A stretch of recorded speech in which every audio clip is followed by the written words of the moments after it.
All right, well, come on, everyone. Should we? I guess we are. Did we do the? No, we didn't do our facial reactions to the Luka Doncic trade yet. So, hey, actually, I can't really even screw my face up enough to.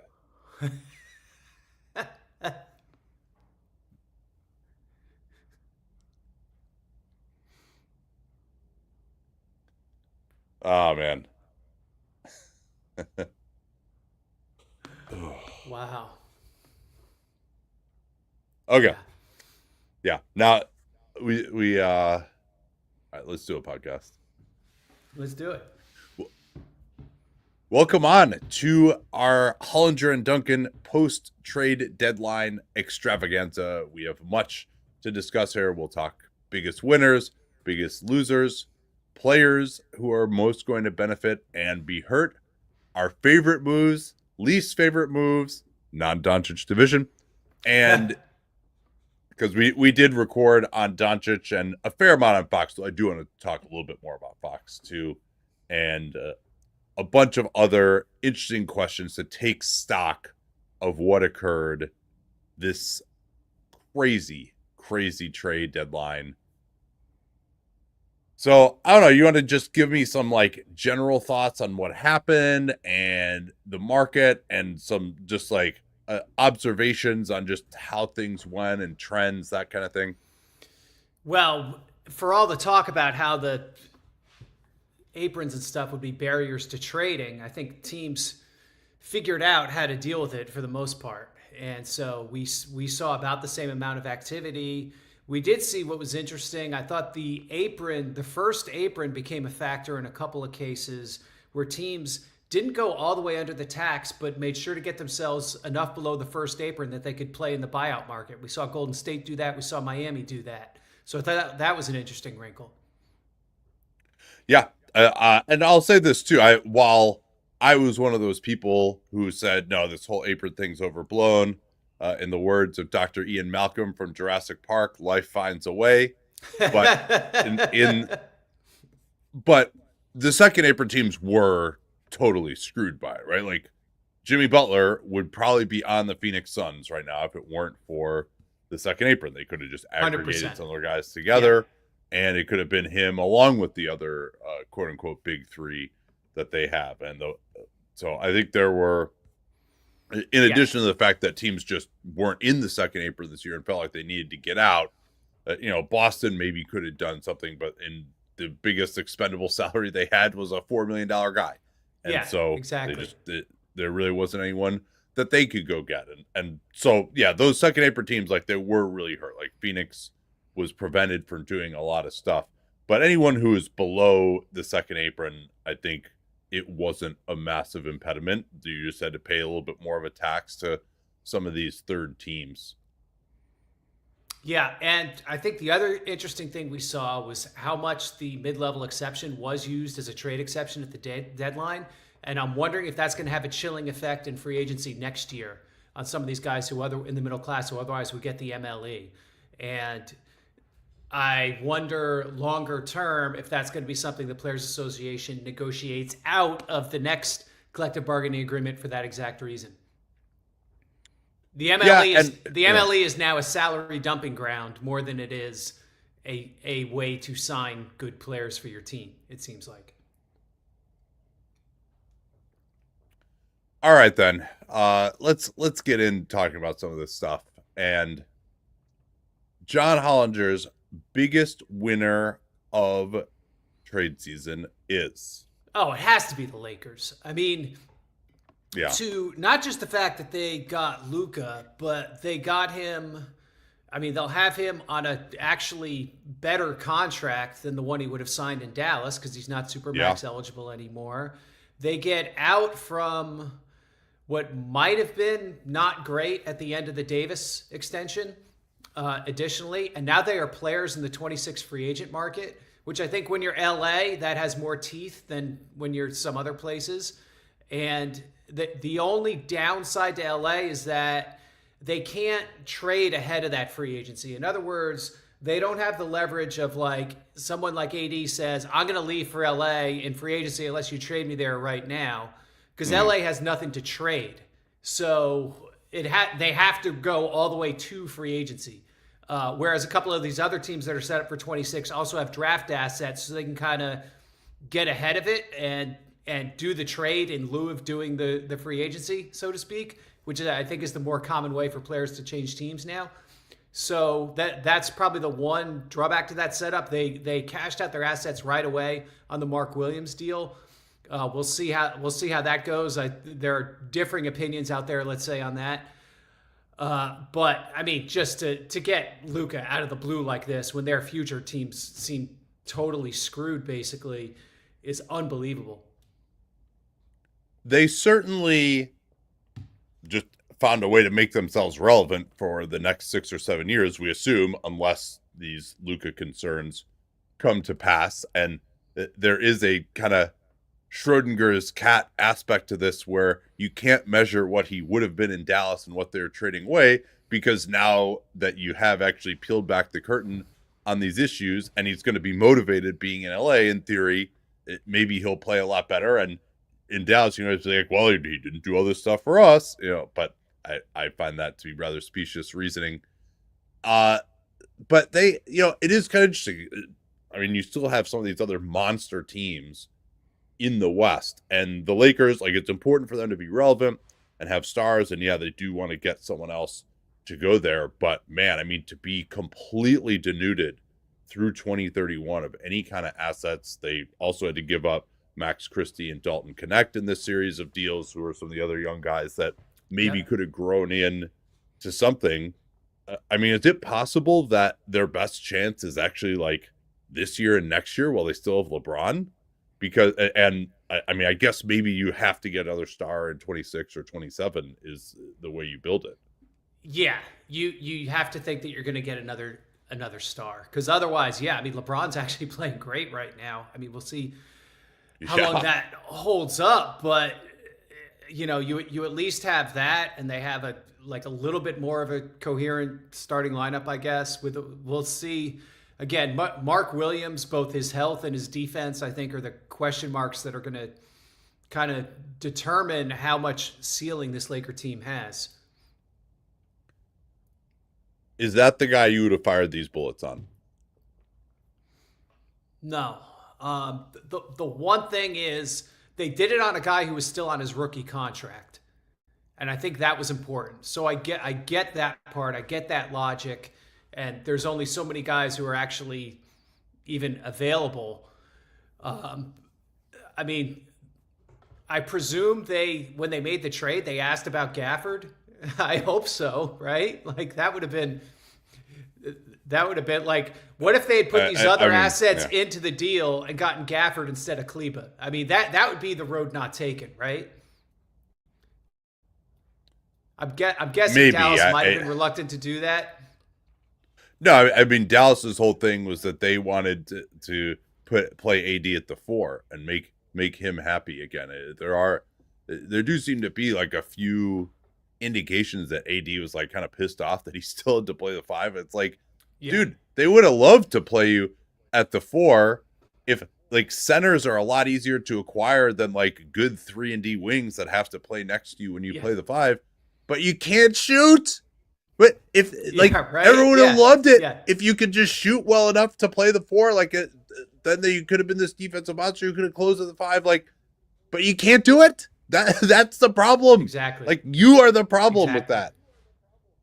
In any event, so you need like Toronto era Marc Gasol to play next to him in order to make it work.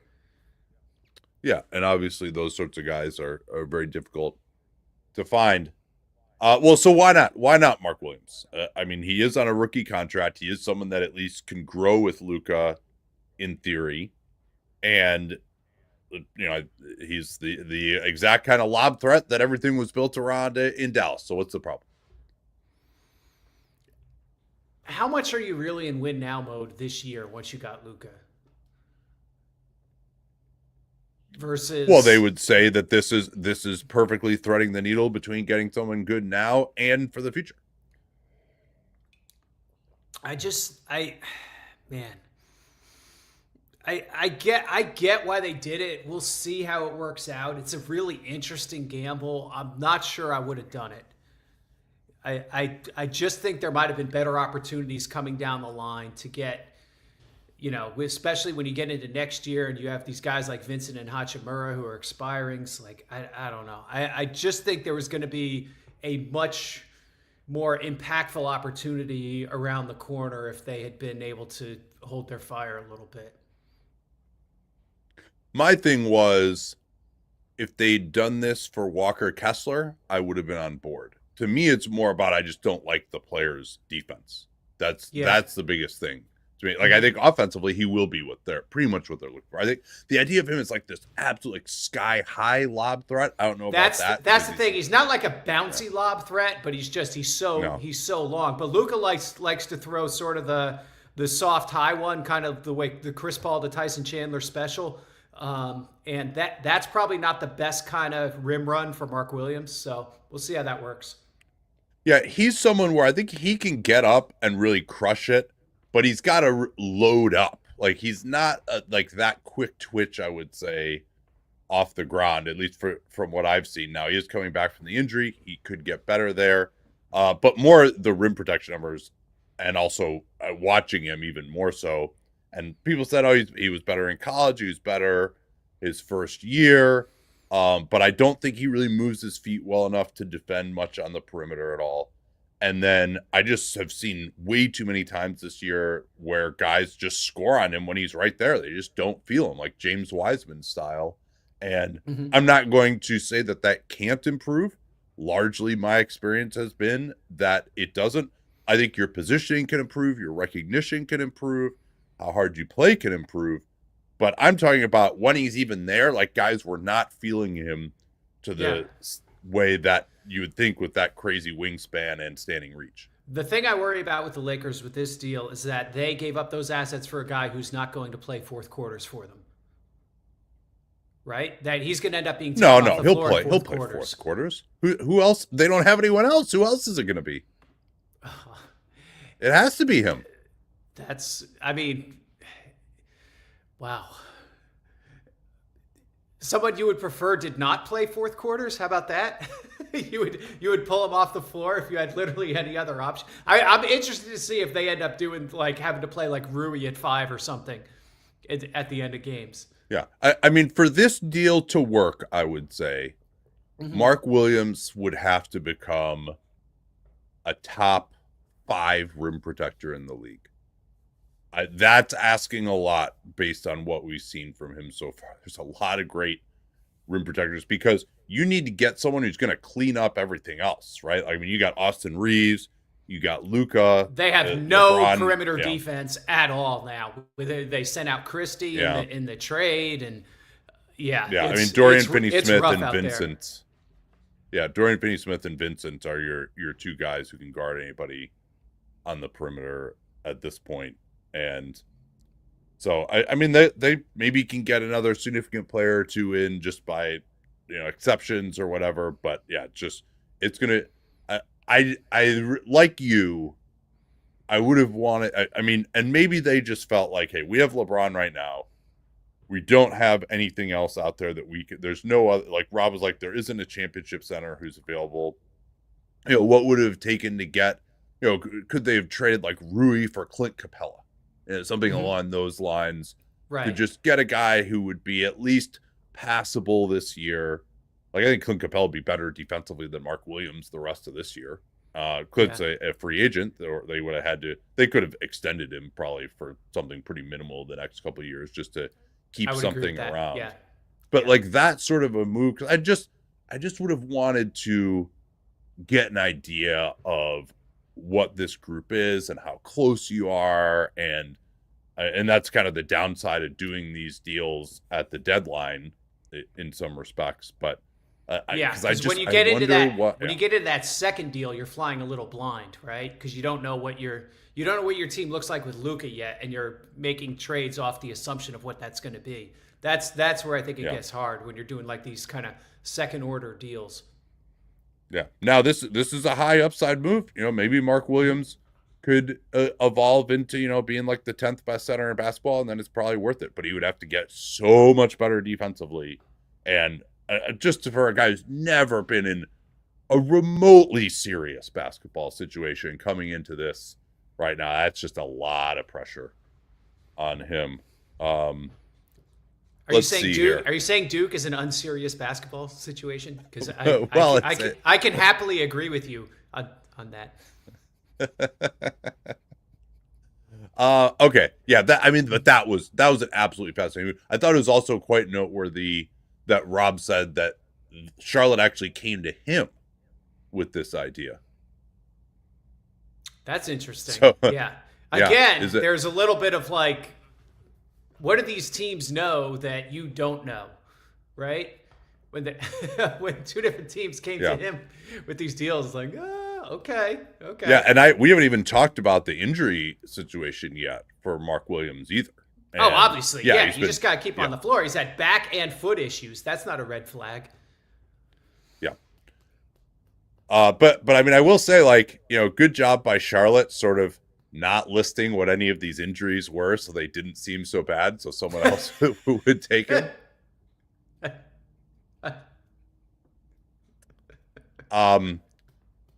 Yeah, so and again, like, Luka seems like he's very happy in LA right now. Like, they just went to 30-19. They've been winning without him and without AD. Certainly there's going to be an integration between he and LeBron, and again, trying to get to defend with those two guys and Reeves is going to be interesting. But maybe, the other bullet they have, I guess, John, is that they could trade Reeves in the offseason. That might be the other way they could go. Yeah, the pearl clutching over Austin Reeves has been fairly ridiculous, right? It's something they would at least have to look at to get a little more, to round out the roster a little more at the defensive end. Yeah. You just need more equivalent defensive players and athletes.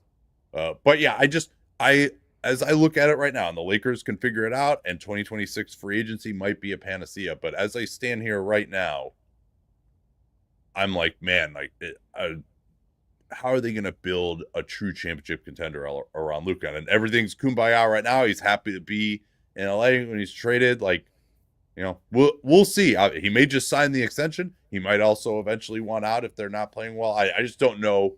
We're going to find out what Luka Doncic actually wants and values. Okay, give me your single favorite move of the deadline. We'll say non-Luka, non-De'Aaron Fox division.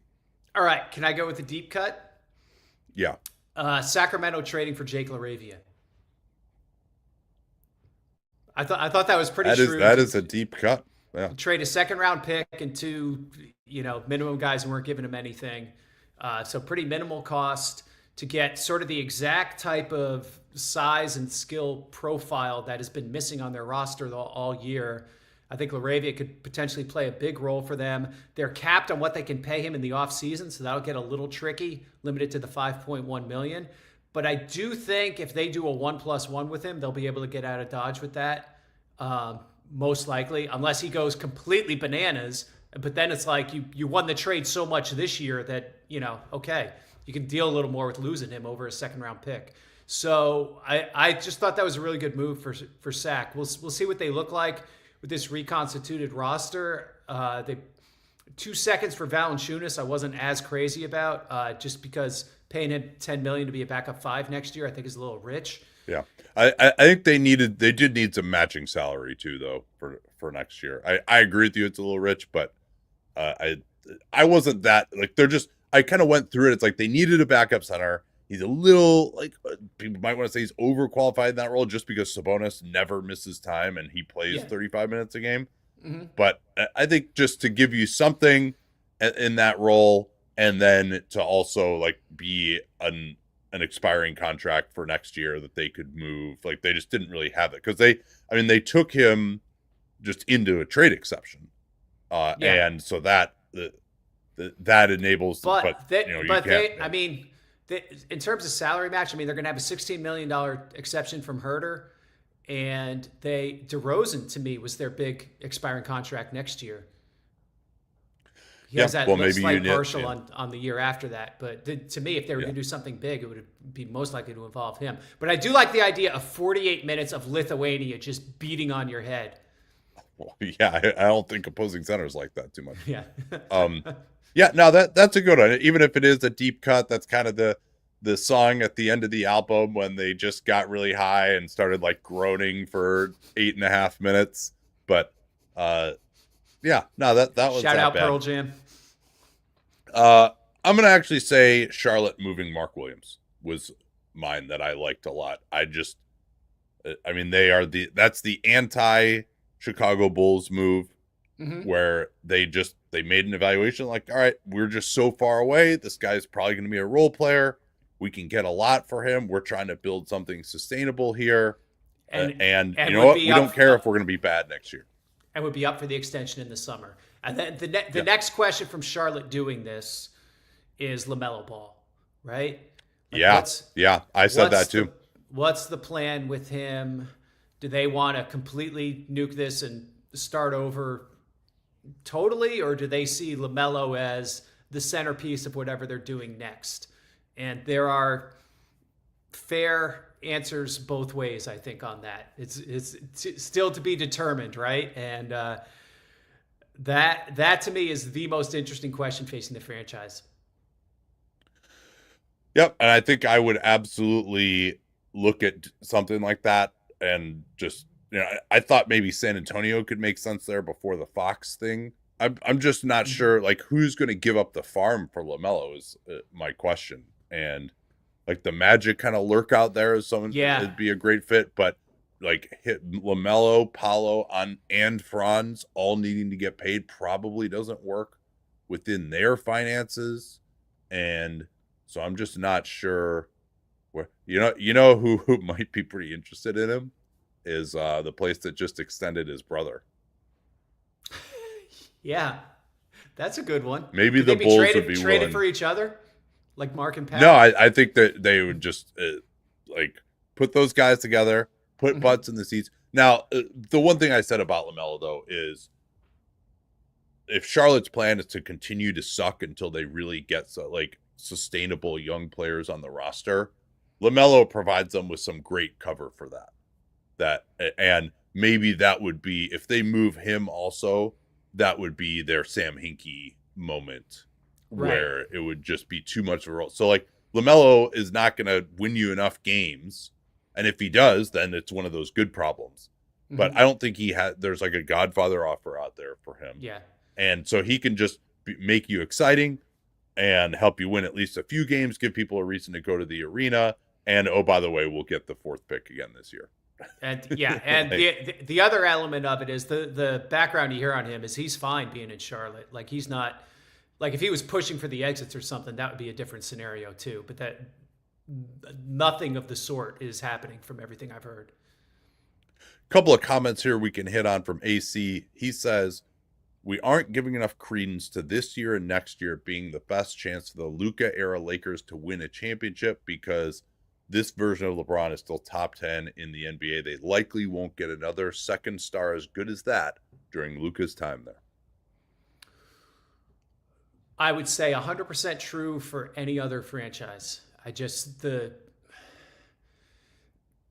history of the Lakers is, we talk about Laker exceptionalism, like players want to end up there. And so it becomes sort of this self-fulfilling prophecy. So I see what he's saying. Like, is LeBron top 10 in the league right now still? I mean, he's played like it the last couple weeks, but the eval over the course of like when the playoffs start and you're making your list of the 10 guys, is he going to be in that top 10? Well, he might be a top 10 playoff player at least, and hopefully he's got Luka to carry him a little bit more during the regular season. But I mean, the guy that I saw last night against Golden State, I could buy him being a top 10 guy. And now, like, LeBron's gonna have to play defense too. I would say, right? Like he'll probably. I mean, can you imagine if they go up against the Nuggets in a playoff series? Like Mark Williams trying to guard Nikola Jokic, he would foul out in less than 3 seconds. Like it would be unbelievable how fast he was out of the game. I mean, so LeBron would have to do that. The Nuggets already own the Lakers, so it's going to be a little awkward there. Yeah, I mean that still I think is going to be a kryptonite matchup for LA, and they don't have like AD. And I also think that like they got worse maybe against OKC by getting Luka, who OKC usually defends him really well, and AD was sort of the guy who would beat up OKC. Now we haven't seen OKC with Hartenstein and Chet together either. Right. So I mean I do, and if your theory is we got to win right now, well, like Mark Williams just is not ready to do that. Like you could say maybe he's a year from now, 2 years from now, when he gets some experience, like maybe he could be that guy who's going to push that. But like, no, I'm sorry, you can't seriously be. I mean, we've seen it before. Like Derek Lively has did it in last year's playoffs, but Derek Lively showed so much more than Mark Williams has shown defensively. Walker Kessler has shown so much more defensively than like some of these young guys can make a difference, but like they have to have shown more than this. I mean, you really would be relying on an incredible leap.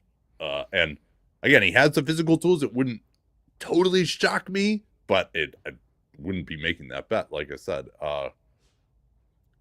Okay, so let's get to our next category here. Non-Luka division, your least favorite move.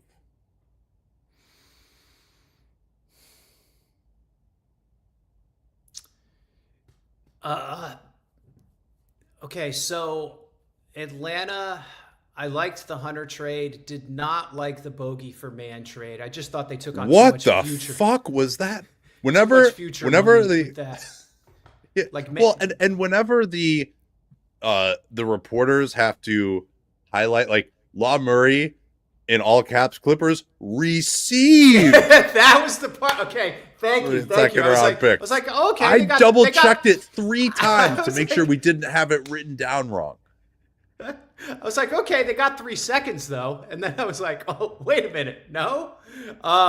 We'll see if Man can revive his career a little bit, but that to me is a regrettable extension that the Clippers wisely moved off quickly. And I mean, Bogdanovich only has 1 more year after this one because that 26-27 is a team option. For those who haven't seen much of the Hawks, he has been awful this year. He just has never had his legs the whole year. Worried that he's just physically just not able to do it anymore. You hope he can make a comeback because his shooting gravity would really help the Clippers. But you're going now 2 extra years with Terrence Mann at 15 and a half if you're Atlanta, and you're giving up 3 seconds to do that. They also took back Bones Highland in the deal. It doesn't seem like he's in Atlanta's plans. The fact that Landry Fields in the team press release mentioned Mann but not Highland is a little bit of a tell on that. So basically, you gave up 3 seconds to do Bogey for Man. I mean, the Hawks do need another. Yeah. Hawks do need another athlete on the wing, but that was an expensive price to pay to me. I mean, they've already got Dyson Daniels. You can't play Mann and Daniels together. Daniels is like a better version of Mann. Yeah, I mean, I completely agree. Yeah, there would be one or the other on the floor, but very rarely both, especially if Zachary Risacher is going to be even 50% of what you hope. Yeah, so they just really love Terrence Mann. I just didn't understand. I mean, I realize Bogdanovich has been bad this year, and maybe he just won't be able to contribute for the Clippers, and they felt like they were maybe pulling a fast one, and while he still had this patina of the old Bogey, that they're able to move him. But like, I mean, they took back way worse money, like Terrence Mann at 30 and 31 when he already is coming off the bench, and that's the part I didn't like. Guys. Even if you're saying Bogey is dead money, that you wouldn't do that deal to take back Mann, to me.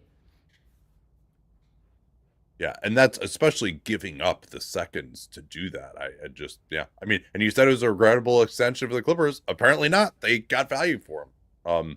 No, I agree with that. So here's mine. Okay. And this is one that I really am interested. I've not read what you've written about this.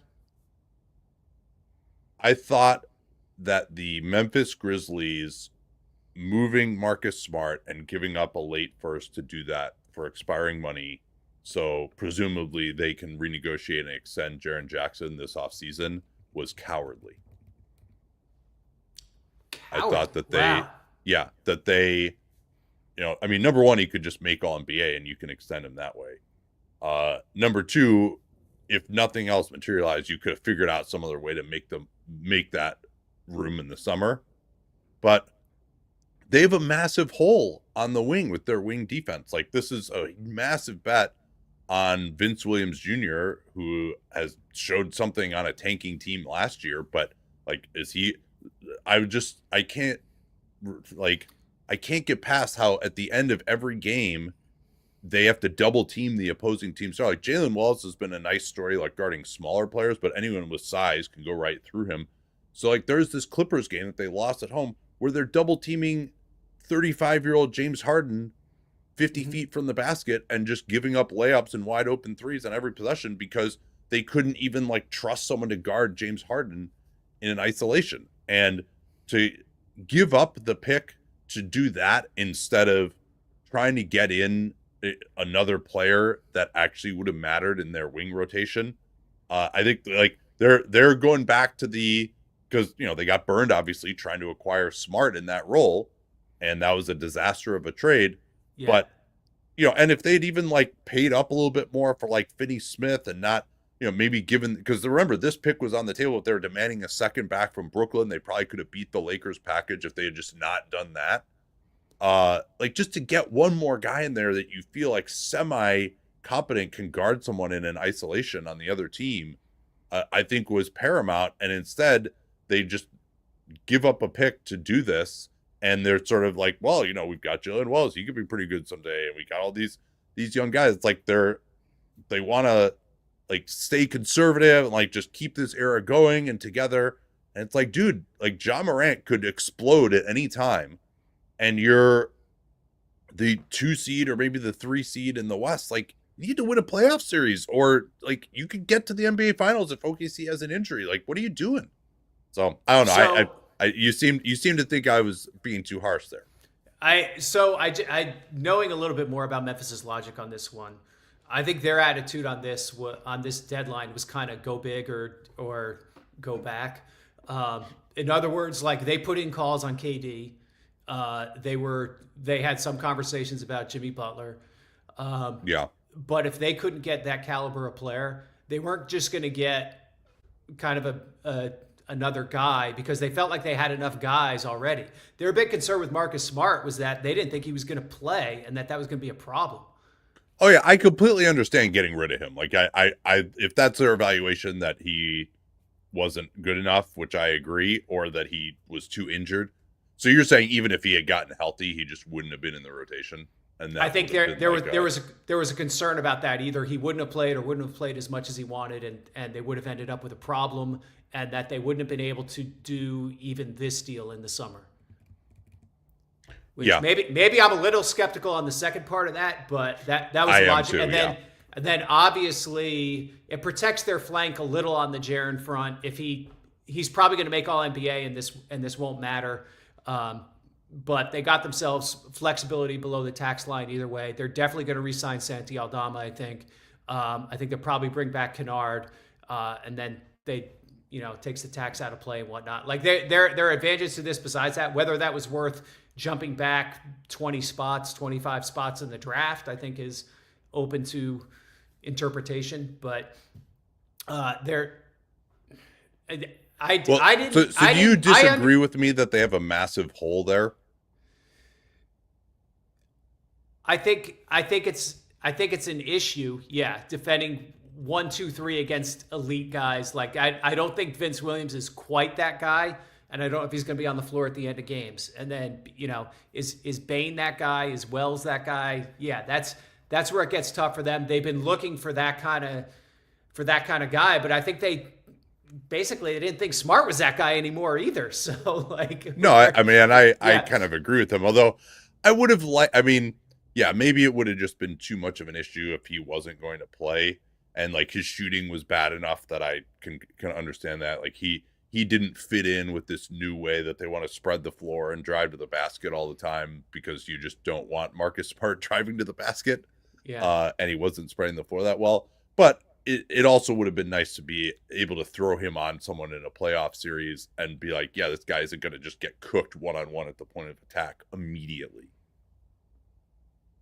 But yeah, so but that was my thought. I mean, you talked me off the ledge a little bit there. I mean, is it your assumption as well that they're going to renegotiate and extend Jackson? That's kind of the idea. If he does not make All NBA, I think that's what they will do. If he makes All NBA, they don't have to do that. Yeah, I mean, I'm trying to think. I mean, maybe they might be able to convince him to do the renegotiation extension anyway, even if he made All NBA, if they give him enough money up front. Do you think that it gets really hard, because I mean, even with Santi's cap, I think they definitely want to keep Santi too. With his cap hold on there on top of that, they would probably have to dump some other, like they would have to dump John Conchar or some other money to really pull that off. Yeah, they would have to give him like 20 extra million this year, which might even that though is not that close. Like you're talking about the difference between 30 and 35% of the cap. Like you're getting close to like 10 million a year now with that. So you really he still would be a little short on him. Although you can, I mean, you could technically do his supermax at 30% and do a renegotiate and extend off of that and go out the extra fifth year. I mean, there's a lot of angles to it, I guess, but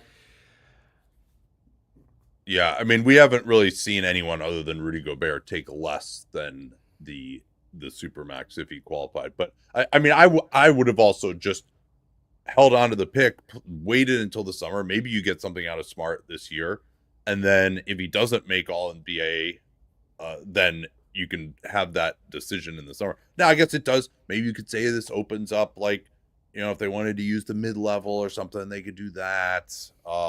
If they don't go the renegotiation extend route, but I don't know. It just seems like a very like, we'll just keep our core together, and you know, some young guys, we'll develop them, and you know, see what happens. And you know, I would like to see more aggression, but I understand the last time they were aggressive, they had to pay 2 picks for the guy coming and 1 going.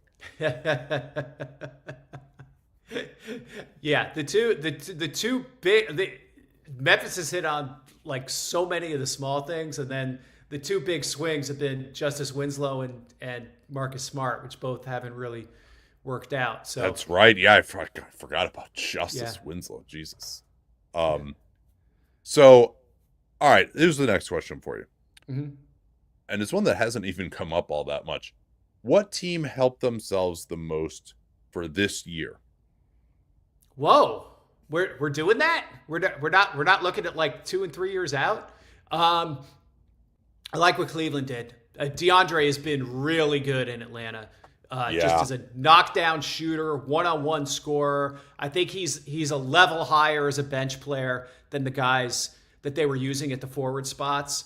And to me, if you're serious about like, yes, we want to win a championship with this core, then that was a move you had to make. I've seen people in Cleveland talk about him as a wing defender, where I'm like, like that it's maybe not the best part of what you're getting here, but as a guy who can just space the floor, take advantage of mismatches, score.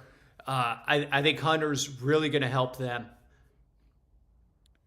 Yeah, and that's interesting. He has been good there. He's shooting over 8 threes per 36. He'll fit right in there. That's a big number for this player type. I actually do think that outside of Dean Wade, he's probably their second best guy who could guard. Like, I think he's not a playmaker defensively. He's maybe not even amazing getting over a screen, but you could have him guard Jason Tatum or Jaylen Brown one-on-one and feel okay about it. And they didn't have many guys like that. Like LeVert would have been just too thin physically. Yeah. I think they might miss LeVert, who'd grown into a nice point of attack defender. Connor says, how much will the Cavs miss LeVert's ball handling? I don't think that much, just because you're you're gonna play Mitchell and Garland more minutes in the playoffs, and because Ty Jerome is taking over the league. I will point out. I mean, he Ty can't guard anyone though. Ty Jerome and DeAndre Hunter have won the championship every year they've been together. Oh yeah. Wahoo wah, baby.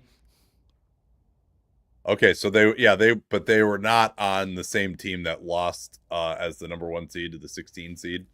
DeAndre was not on the roster because he was a red shirt that year. Okay, yeah, because you don't want to harken back to a record-setting regular season team that gets the number 1 seed and then loses. Nate, we are talking about Virginia's national championship right now. We are not referencing any other NCAA tournaments. Will says, could Hunter guard 4s or 5s? And if they put Mobley on top wings in the playoff, for me, I don't know if they would go there, but I think he does have enough size to maybe at least, not get overwhelmed in the post if they want to do like some 3 through 5 switching. Mm-hmm. But and also I like Mobley guarding the top wings. That they've done some of that. But then he's going to switch when a screen is set on those situations. Like he's not going to get over that screen. But I think that like he has enough size where, yeah, he's probably better as a defending the 3, but he can at least like not get totally destroyed. And they have plenty of other help defenders too. To me, that was the weakest part of his game. He didn't make plays defensively. Yeah. Let's see. Yeah. So yeah, I thought that was a good deal for them. Also, LeVert was going to be a free agent. They get cost certainty. Niang was an important part of what they're doing, but he then just wasn't going to be able to play that much in the playoffs either, especially trying to play he and Jerome on the same group. Like that would have gotten overwhelmed athletically. So I think that to kind of consolidate some of these roles in a better player was good. And then maybe even if Dean Wade could come back, you could play Hunter, Wade, and a center together as well on some of these second units too. So it brings a guy in with fewer weaknesses than the guys that they had. And, he could give you a little more mid-range scoring because, I mean, how good has he been as like a mismatch attacker and inside the arc scorer to you? Oh, he's been killing people. Yeah. Yeah. Every time they get the switch on Trae Young, they just throw it to DeAndre and let him go to work. Well, because that's another interesting aspect of this is, well, if you want to put your good wing defender, let's say you're the Knicks, for example, and you're going to have to guard Hunter and you're going to have to guard Garland and Mitchell. Where is Jalen Brunson hiding? Yeah. In that circumstance. Like, that's actually, I think, pretty good. The Celtics, part of their theory is that they don't have anyone who can be attacked that badly. Maybe Peyton Pritchard is someone that they could try to go after, though he's pretty tough. Okay, so yeah, but I think you're right there. As many fireworks as we saw among the absolute top contenders, the Cavs were really the only ones who made any kind of a move. Were there any teams you thought really needed to do something in that top group that just didn't? I was waiting to see what Denver might try to do, and they just stood pat. I mean, I know their hands are somewhat tied by their financial situation, but it seemed like they never even got close on anything. Yeah, what was it going to be? It was going to be Najee and another piece of Flotsam plus the first to get a rotation player, the 2031 first. Or, more ambitiously, I mean, should they have called about trying to get KD somehow or gotten into some of these other conversations? Yeah, I mean, I don't know how it would have been Porter and like Gordon or something, and yeah. I mean, trades with Porter, I think, are probably the out as far as them getting another significant player, which is tricky because Porter's their best shooter and they don't have a ton of other shooting. But I just like, is that team good enough right now to even get to the conference finals? Like maybe, but man, You just I feel mean, like they they're need a little playing better. more to get back to the level that where they were 2 years ago, and that you still feel like they do a little bit of a disservice to Nikola Jokic's prime. I mean, I think they would be my favorites to make it to the conference finals, at least as long as they're not on the same side of the bracket as OKC. Who's going to beat them? You're going to pick the Grizz or the Rockets over Nikola Jokic? That Memphis matchup, I think, is tricky for them. Why is that? I think the Grizzlies just have a lot of depth and speed. They have a lot of different guys they can throw at Joker, even though any one of them is going to be, have trouble in different ways. I don't think they have the type of wing scorer who can expose Memphis in the way you just suggested. Like, are they going to be flying out double teaming Jamal Murray? Probably not. So we'll say I think that would be a really interesting series between Memphis and Denver. I'm hoping that's what we get, and maybe I'm just underselling the Nuggets because they have played a lot better lately. There's no question, but that'll be a hell of a transition series. That's two amazing transition teams, but yeah. I mean those are teams that are averaging that 123.8 and 120.8 points per game right now. We're probably getting ahead of ourselves there. Yeah. Denver not doing anything. To me, let's see, who else really needed to do something that realistically could have. Yeah, I'm not really sure who else was out there. It is so fascinating that it's a lot of these lower level teams. I mean, I guess we got to talk about Jimmy to Golden State. Oh, yeah. Sorry. Before we do that. Indiana. Were you surprised they didn't do anything? No, because they don't. But although I guess I shouldn't say that because they did trade for Siakam and Halliburton. Yeah. But yeah, I think people were talking about Miles Turner. Like, that never made sense to me that they'd move Miles Turner. Like, they're 29 and 21. They're going to have home court advantage probably in the East this year. Like, you're not going to trade away your starting center. There was talk they could do that and get us another center back. Like, that never made any sense to me. Like, they're worried about being able to afford him, but they should be able to move, Toppin or something and figure that out in the offseason. Like, yeah, I mean, to me, the move that would have been there for Indiana would have just been Mathurin to try to pick up another forward and maybe get a few more assets in the kitty as well. He was the guy whose name was out there.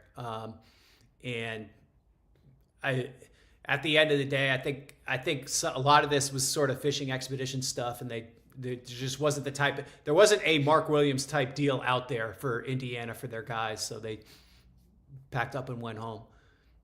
Yeah, and Mathurin is starting for them. They are playing pretty well right now.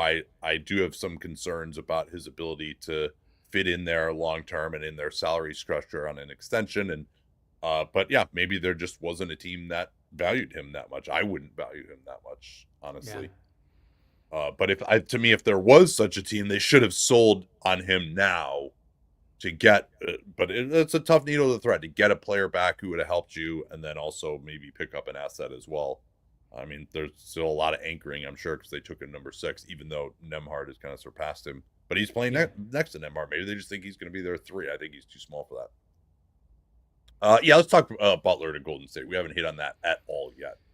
So you watch this team a lot more than I do, so I'm really interested in your opinion on this.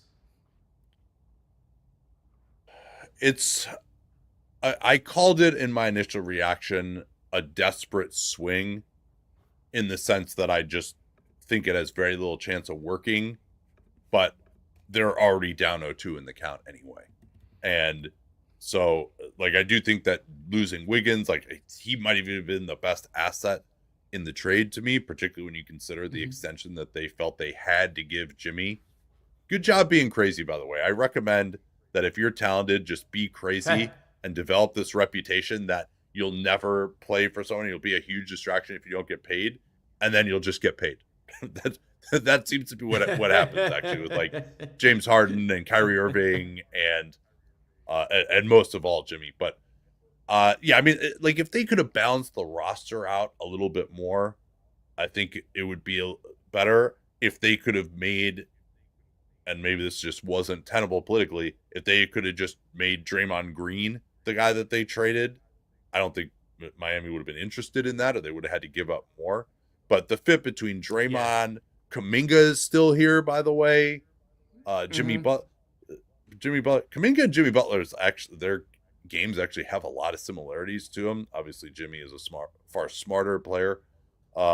And then just they have no player at the 2 who's like remotely starting quality, which is a problem because they have no shooting.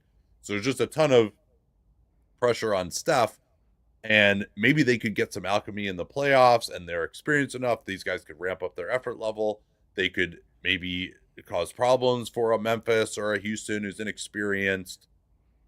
Oh, except for the fact that you're now 25 and 26. You have to make the playoffs first. They got to win the California Invitational play-in tournament to even get into the real playoff bracket, and that's going to be an effort. I mean, it was for them last year, as we saw. Yeah, to me, this was kind of too little, too late. Like, it's probably better that they did it than not did it if they're keeping Steph Curry. Because the only other option to me is trading Steph Curry, which is, I think, completely untenable organizationally, that they want him to be, Warrior for life. I mean, maybe even it's untenable to trade Draymond, which is kind of a problem too. If you want to get another star. If I was the Warriors, that would have been extremely tenable for me, because you're right. I mean, he makes just a little bit less than Wiggins does. That could have been the outbound contract too. He wouldn't have fit in Miami with what they're doing there, so he would have had to go to a third team. So that would have been a little tricky. But from an offensive perspective, it's crazy that a team with the greatest shooter of all time can't score. From an offensive perspective, I mean, moving out Draymond would be the thing that opens the floor for Jimmy and Kuminga a little more. You just have to figure out what you're doing in the front court to backfill, obviously. Yeah, and they're going to really miss Wiggins. The other thing they don't have is who's going to guard the ball now for them. Is that going to be Kuminga? I guess it has to be. Yeah, when he comes back. Yeah, I mean, Pat Spencer. Now they're gonna get some guys in the buyout market, so we'll see what happens there. But usually those guys it's a pretty thin buyout market. Usually those guys aren't of the quality that could really make an impact. Like obviously, if Bruce Brown wriggles free from New Orleans and they could get him, like that would be amazing. But I think that's unlikely. No, and that would be another guy who can't shoot either. And then, yeah, so I suppose it's going to be Quentin, as Tim McMahon is calling him, Quentin Perimeter. I've been likening him to Nico Mannion because he just is not like he can shoot, like that's real, but he can't do anything else. Maybe he can pass a little bit too, but defensively, it's just like, all right, maybe you put him next to Draymond and it works. Like that's a big compromise I have to make. You like the only way you can play Draymond, Jimmy, and Kuminga together is to put Draymond at center. Mm-hmm. So Kuminga's probably still gonna have to come off the bench. Like if they could have filled things out and gotten like a real 2 with this group, or maybe flip Kuminga for someone who can shoot better, then I might be more into this. They're also going to get very expensive next year if they do extend Kuminga. Yeah, they'll be a tax team if they pay Kuminga. So, I mean, one of the things they probably should look at is a sign and trade with Kuminga this summer. Maybe, although that then gets difficult due to the base year issues. There's base year issues. Yeah. There's rules about the aprons with sign and trade outbound even. So there's a lot going on there. I mean, this is another one of these teams where you're like, man, if they could just get Miles Turner, or, what if, Brook Lopez is a free agent. What if they could, I don't think they could figure out a way. Maybe they could figure out a way to use their mid-level on Brook Lopez. That much would depend on what happened with Kuminga though, but they could maybe try to move Moses Moody and Buddy Hield and try like Miles Turner and Brook Lopez are both free agents. Miles Turner is going to get paid too much. I don't know about Brook Lopez, but that's Yeah. and then you got now it's Steph Curry at 37 and Jimmy at 36 next year, and that's and then if you wanted to, like, the one thing that wasn't desperate about it was that they only gave up the first this year, and so they'll have everything available next year, but then the matching salary becomes difficult. Maybe that becomes an extended Kuminga at next trade deadline, but Jimmy's not going to be good salary. Like that $57 million for a 37-year-old Jimmy. I mean, that is just really bad. So obviously the clock is ticking on Steph too. So I don't know how they would make a big move this off season in terms of the matching salary, unless it were to be Draymond. That's really the only way it could happen. The only other person it could be is Jimmy Butler. Yeah, which again, does and Jimmy, who wants 54 and $57 million of Jimmy Butler for the next 2 years? You could trade him for Bradley Beal, salary. probably. Oh man.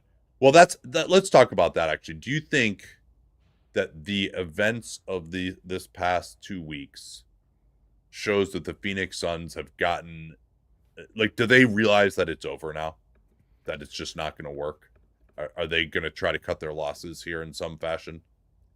I think that is a really interesting question. One of the things that's a little bit of a tell is that when they made the trade to trade their first for 3 other firsts, basically making change on a 3/4 for $1 trade that I called it.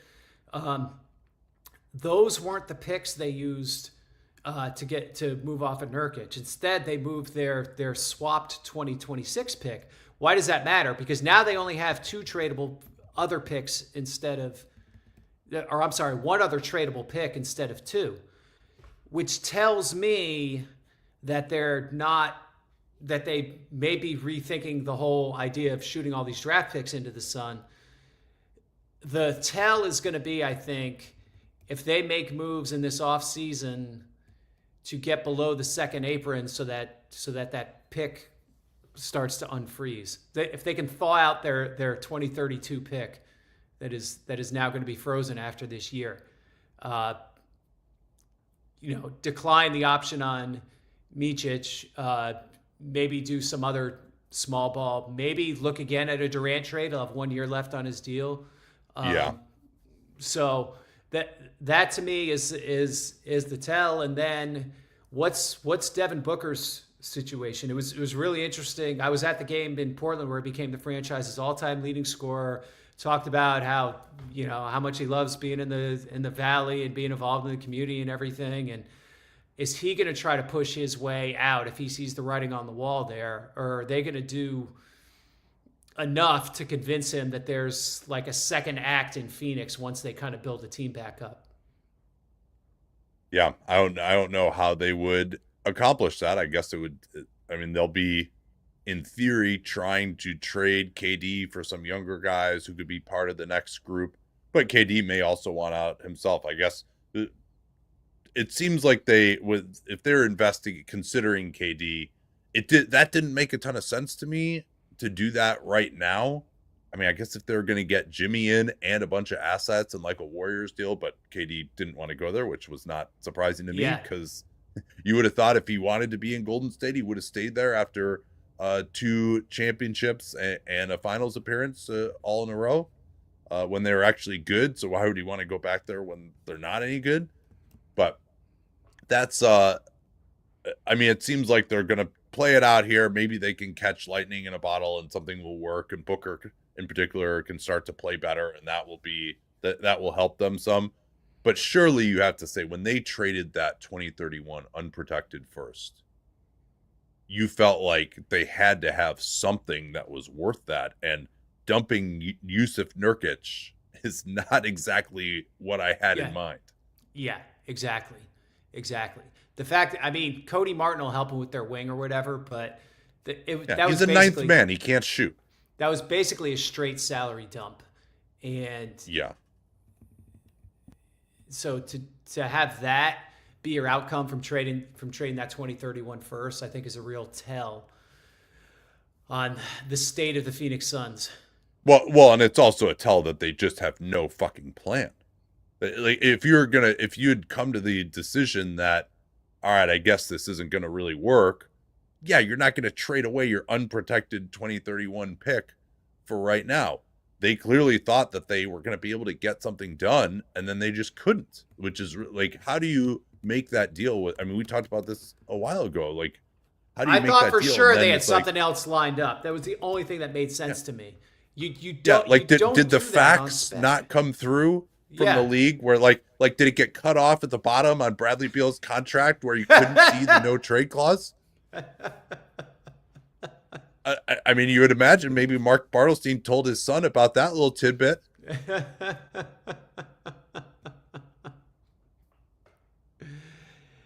Yeah, it's so, the hardest thing in the league is when the plan doesn't work and then you're scrambling and you're kind of throwing stuff at the wall, trying to figure out if it's worth it to put the train back on the tracks, but you're kind of hedging your bets a little bit. That's where Phoenix is now. It's going to be, I think this next half decade, maybe even longer than that in Phoenix is just going to be really, really rough because they strip mined all the assets to build a team that just wasn't that good. All right, we've got like 10 more minutes here. So the transaction that everyone will immediately forget about, the shuffling the deck chairs award. James Wiseman and cash to Toronto. So I'm going to go with the two teams that I can't remember who they were, who traded 2 second-round picks 4 years from now for each other. I can't remember the years of Oklahoma City and Charlotte. Yeah, they swapped like 29 and 30 second round picks or something. Yeah, that's a good one. All right, yeah. Remember when Johan Hollinger is drafted in 2029. That was the pick. Let's see what else. What other ones did I want to do? Oh yeah, let's circle back on this because we did that Fox Luka thing. We ran out of time on that. We did an extra show for that, but we didn't really talk that much about Fox in San Antonio and the price that was given up there, and then of course the fact that they're going to need to pay him for this next contract. So we talked about it some when this first arose, but from the Spurs side, your thoughts on the De'Aaron Fox acquisition? I thought it was a really good acquisition for where they are. Like, I don't think it was a steal asset wise necessarily. I mean, they gave up 3 firsts and 5 seconds, I think is basically what it's going to add up to be when that Charlotte pick is going to become 2 seconds. They didn't put Castle in it. I'm not sure how good Castle actually is, so I'm not sure how much of a it's hard for me to say how much of a win that is right now. I was a little bit surprised maybe that Keldon Johnson wasn't in the deal, just to have that $17 million off their 26 books. I thought might have been helpful for them. If you strategize ahead, how are they getting that? Because really, to me, Wembanyama Fox is good, but it's really about how you're getting the next guy. Because I think as Fox, in his late 20s, early 30s, even on whatever his max deal is going to be, probably on a championship caliber team, he's the third best player, not the second best player. And so you kind of need to get another guy in there. And if you're San Antonio, now they kept all these draft assets there to be able to do that, and they kept a lot of cap flexibility to be able to do that. They dumped the Zach Collins deal, thank goodness, and moved off of some other money. I still think they still need like a pretty elite wing there, though, to really make this thing pop at like a championship contender level. No, I agree. My biggest trepidation on it is just that paying De'Aaron Fox 30% of the salary cap a year and a half from now. That's my biggest one, that the money wise, just to use that slot on him. But they gave up so little. Also, like, Zach Collins was utterly toxic salary to move off of him. And then also they want to try to make the play in this year. I think they still value Keldon Johnson as a rotation player. So to not have to give up anyone in your rotation, I think was really solid for them as well. And yeah, I was concerned about whether Fox was the guy, but this was such a cheap price. Also giving the Bulls back their pick when that was never going to be higher than top 10 anyway. Like, and they really lucked out to me that they were able to get, like, they had the Bulls pick, and then the Bulls also had Zach LaVine, which was something that Sacramento really wanted. Yep. Yeah. Yeah. Really worked out nicely that way for San Antonio. So yeah, I think it's a good deal for him. I think it's a deal they had to do, but I don't think it's like some crazy steal either. I think it became a steal because the Bulls were willing to take Collins and because they're able to give that Bulls pick back to them. Now, as it turned out, it looks like Chicago is headed for exactly what I feared, which is using this as an excuse to chase the 11th seed in the lottery for the next 3 years. The Bulls. Yeah. All right. Well, that will do it for today's show. Thanks to everyone who commented. Please give us a like and subscribe on YouTube. And of course, you can get every Hollinger and Duncan on Dunked on Prime. Use the code MOCKDeadline25. That'll be going for about another day to get 35% off. So thanks so much for listening to us during trade season. This has been a lot of fun, and we'll talk to y'all. Actually, John and I will probably take the next 2 weeks off since we did the 2 pods this week. We figured that was a good trade-off for you guys, and we'll talk to y'all once things resume post-break.